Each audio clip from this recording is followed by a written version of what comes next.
So, Wafik, have you been to the library before?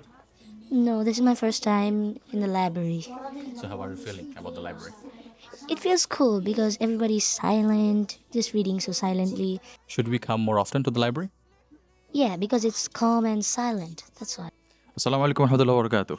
ওয়ালাইকুম আসসালাম ওরহমতুল্লাহি বারকাতু। সো আয়ান, তুমি কি আগে কখনো লাইব্রেরিতে এসেছিলে? না, আজকে প্রথমবার এসেছি। তোমার এখানে বই পড়তে কেমন লাগতেছে? আলহামদুলিল্লাহ, অনেক ভালো লাগছে। সো আমাদের কি আরও লাইব্রেরিতে আসা উচিত? জি, আমাদের এখানে আসা উচিত জ্ঞান অর্জন এবং আমাদের আনন্দের জন্য আমরা আসতে পারি।